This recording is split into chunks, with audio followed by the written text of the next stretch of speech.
తెల్లగా కనిపించే ఈ కూరగాయను మనం చాలా సార్లు కూరగా ఫ్రైగా తింటుంటాం. కానీ కాలీఫ్లవర్ అసలు ఏ కుటుంబానికి చెందుతుంది? దీనికి ఎందుకు ఇంత ప్రత్యేకమైన ఆకారం వచ్చింది? కాలీఫ్లవర్ లో మన శరీరానికి ఉపయోగపడే ఎలాంటి పోషకాలు ఉన్నాయి? ఈ రోజు మనం కాలీఫ్లవర్ గురించి ఆసక్తికరమైన విషయాలను తెలుసుకుందాం. కాలీఫ్లవర్ అంటే ఏమిటి? కాలీఫ్లవర్ ను తెలుగులో సాధారణంగా కాలీఫ్లవర్ గానే పిలుస్తాం. ఇది క్యాబేజీ, బ్రోకలీ, కాలే వంటి కూరగాయలకు దగ్గరి బంధువు.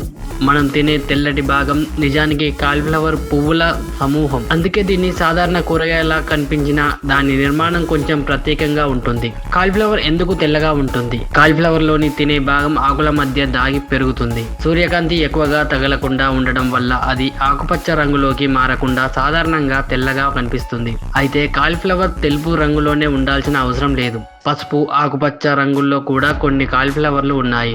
కాలీఫ్లవర్ లో vitamin C, vitamin K, folate, fibre వంటి పోషకాలు ఉంటాయి. అలాగే ఇందులో నీటి శాతం కూడా ఎక్కువగా ఉంటుంది. ఫైబర్ ఉండడం వల్ల సమతుల్యమైన ఆహారంలో కాలీఫ్లవర్ ను చేర్చుకోవచ్చు. కాలీఫ్లవర్ ను ఎలా తినవచ్చు? కాలీఫ్లవర్ తో ఎన్నో రకాల వంటకాలు చేసుకోవచ్చు.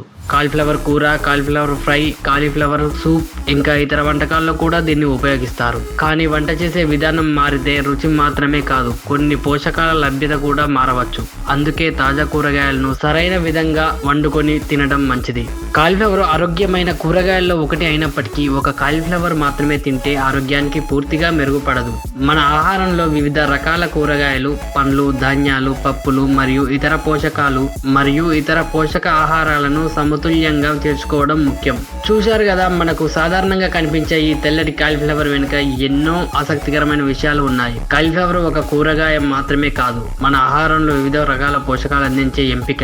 ఇలాంటి ఆసక్తికరమైన కూరగాయల కథలు, ఆహారం గురించి తెలియని విషయాల కోసం యూట్యూబ్ ఛానల్ ని సబ్స్క్రైబ్ చేయండి. మరో ఆసక్తికరమైన వెజిటేబుల్ కథలో మళ్ళీ కలుద్దాం.